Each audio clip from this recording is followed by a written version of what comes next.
C'est un petit peu ce que je craignais.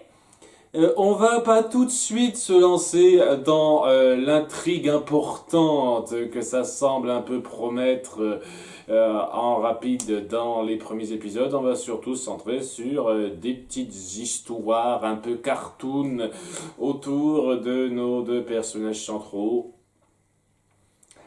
Casse pas la baraque, hein, que je trouve pas énervant non plus. Ça passe à certains degrés, y a pas de quoi se foutre en colère pour ce genre de truc, mais si quelqu'un vient me dire ah mon dieu, ça c'est l'étoffe d'une des plus grandes séries à travers ses premiers épisodes, punaise, on n'est pas du tout sur la même longueur d'onde. Ça se regardait vraiment sans plus, et j'ai même envie de dire que la deuxième partie était vraiment plate. Honnêtement, j'ai vu venir tout de suite la fin, j'ai pas été pris une seule seconde dans le déroulé, je pense que je vais faire ça vite. Bref, l'épisode 1, c'est juste Anne qui commence à s'habituer à être chez les Springer, je sais jamais quoi, enfin chez sa nouvelle famille d'accueil, et qui se frite un petit peu avec le père de famille, Hop Pop. J'ai pas dit son nom, mais c'est comme ça qu'on le surnomme, Hop Pop, parce qu'il fait pas un repas très ragoûtant pour elle. Donc il s'envoie certaines piques, elle finit par gagner un petit peu le débat rapidement et il dit ah bon Dieu jeune fille tu continues ce comportement et je risque de te jeter de chez moi, dit-il rapidement comme ça. Alors elle le prend assez à la légère tout de suite, elle se moque un petit peu plus de lui et finit en s'y croyant trop par casser sa canne fétiche qu'on a je crois pas du tout appuyé jusqu'à présent. Mais bon j'imagine qu'on est qu'à l'épisode 3, enfin le demi-épisode 3 donc...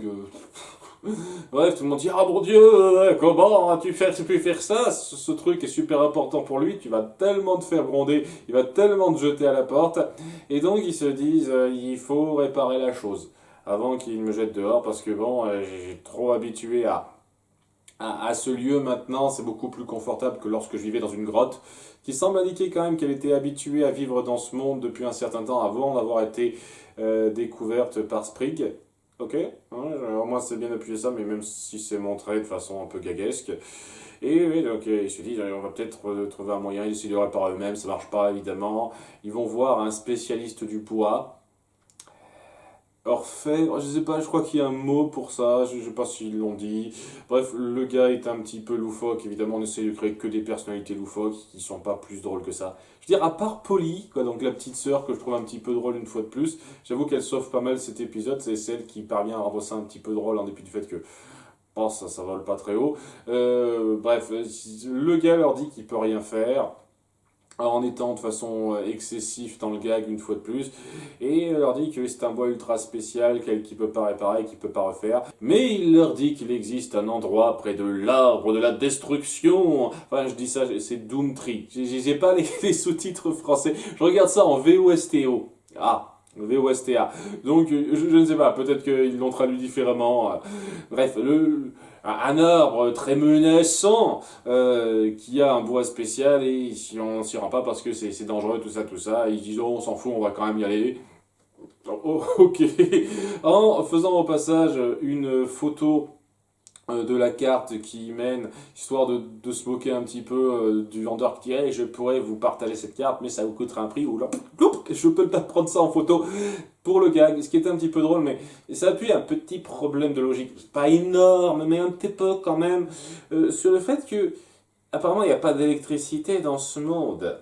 Et on met pas une seule seconde en avant que c'est un monde très évolué en matière de technologie, donc comment tu arrives à charger ton téléphone, ma grande? Déjà que tu as fait tomber ton portable dans l'eau assez profondément lors de l'épisode précédent, que tu aies pu le récupérer sans qu'il ait rien, je disais bravo, il est super waterproof, mais c'est surtout, comment il arrive à être encore chargé après tout ce temps? Vu qu'on l'a bien appuyé dans cet épisode même, que ça fait quand même un certain temps que tu es dans ce monde, c'est pas tout de suite que ça a commencé, donc il devrait plus être chargé ton truc. Vraiment, ou alors, punaise, c'est super charge quoi. J'en sais rien, moi qui ai un portable qui doit se recharger tous les 3 jours, sinon il est complètement défait alors que je fais rien dessus, j'appelle quasiment personne ou quoi que ce soit, j'ai quand même du mal à croire que ton iPhone puisse tenir aussi longtemps. Je dis ça comme ça, hein. Enfin bref, quand elle dit elle prend la carte en photo, elle peut se rendre à l'endroit avec ses deux potes. Avec, bon, un voyage très rapidement fait, il pique une branche de l'arbre qui est vivant. L'arbre réagit très mal à ça, il se transforme en espèce de monstre géant qui les attaque, et donc en fuyant, pendant je ne sais combien de kilomètres, ils finissent par se re-rendre au magasin de bois où ils étaient avant, pour le faire chier. Je sais pas pourquoi ils comptaient à ce point se rendre ici, mais ça va être une excuse pour la résolution de fin. Puisque bon, ils balancent des tonnes de trucs à la gueule de la créature, ils détruisent totalement le magasin en faisant ça, histoire de bien dire le bordel qu'ils foutent sans réfléchir plus à ça. Et on essaie de leur prendre un petit peu là-dessus, mais pas tant que ça, je trouve ça un petit peu naze, mais bon. Bref, au bout d'un moment, ils voient une jarre de thermite. Que le gars a une jarre de thermite sur lui, histoire de dire, c'est de la facilité, quoi. C'est le petit Deus Ex Machina, enfin, entre guillemets, la facilité qui survient à la fin juste pour les arranger. Donc il balance les termites sur cette espèce de monstre arbre, et il finit totalement à poil. Et donc, totalement à poil, et ben, il se barre, voilà. Il se barre, et il est effrayé. Ils se disent, ouais, on a gagné notre canne, alors que les termites font plus rien. Ça qui est drôle, quoi. Les termites, elles s'attaquent juste au monstre et son bois. Mais le reste, alors que tout le magasin est fait de bois, il s'attaque à rien d'autre, les termites.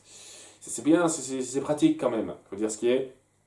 Donc, ouais, ils sont contents, mais seulement, voilà, avec tous les dégâts qu'ils ont causés, il y a le gérant qui dit écoutez, vous n'allez pas vous en tirer comme ça. Déjà, je vous prends votre putain de bâton de bois rare.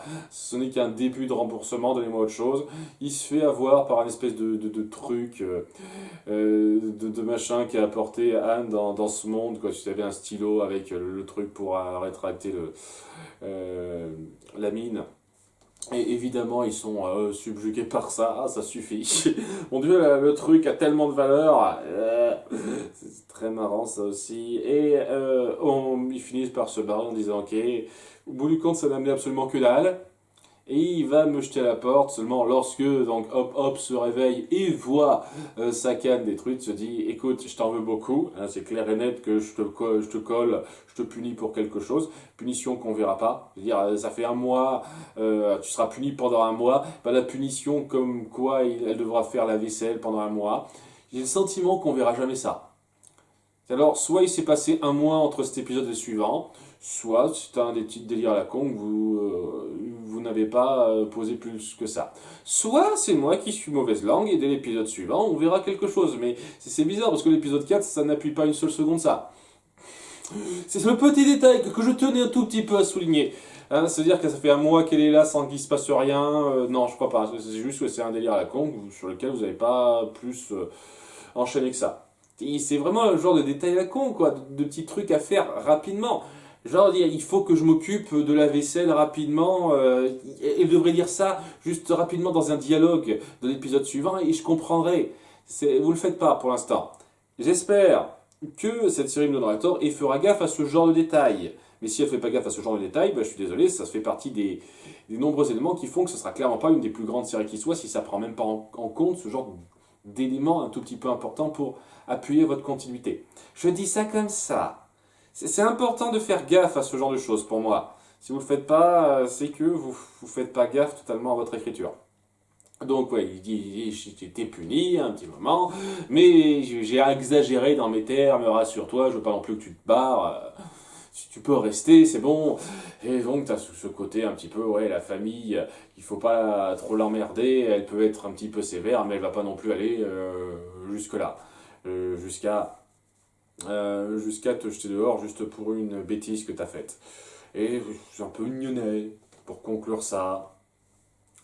En toute sincérité, il y a beaucoup de détours. Quand on y pense, que toute cette espèce de quête qu'on a mise en place, elle sert à rien puisque ça amène juste à la fin à la conclusion du père. Il aurait juste pu voir ça et balancer son discours juste après. Ça aurait été résolu en 2 minutes plutôt qu'en 11. Mais bon, c'est histoire de faire le suspense. Il n'y a rien d'intéressant qui découle de ça dans un sens en dehors de cette petite morale de fin et le fait que je reconnais Polly est assez marrante dans ses interventions. Je pense que ce qui aidera pas mal l'humour de ces épisodes, c'est lorsque Polly interviendra ou pas. Et ce qui fait que j'apprécie un tout petit peu cet épisode, c'est ça. Parce que ouais, l'épisode suivant, ça veut partir sur quelque chose de similaire, mais il n'y a pas Polly qui intervient, donc c'est assez plat.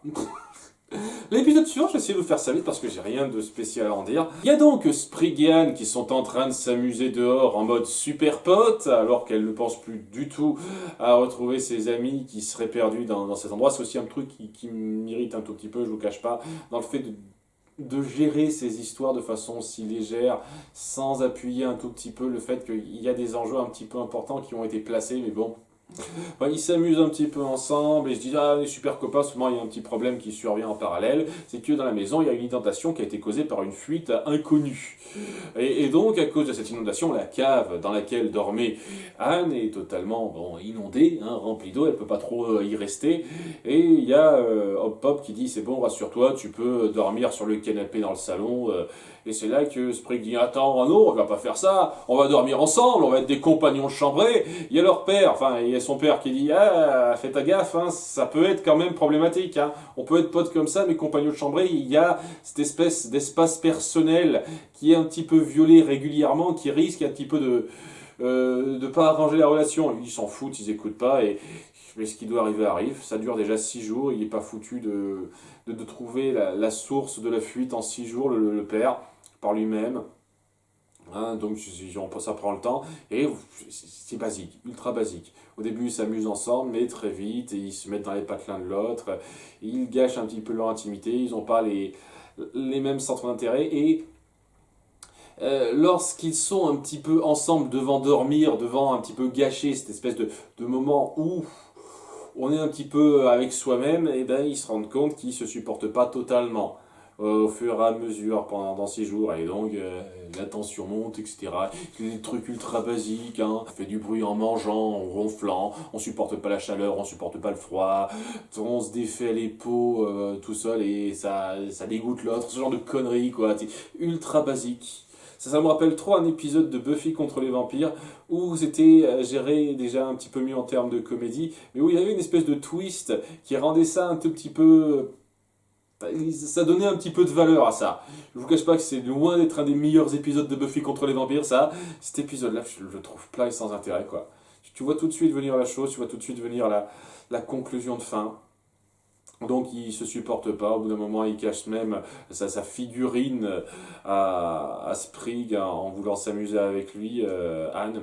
Et ça ne va pas jusqu'à la dispute directe, mais tous deux finissent par en avoir un petit peu ras-le-bol et se disent qu'ils veulent vite réparer cette fuite par eux-mêmes, parce qu'apparemment le père il est pas foutu de faire quoi que ce soit, en se rendant au niveau de cette inondation à la cave.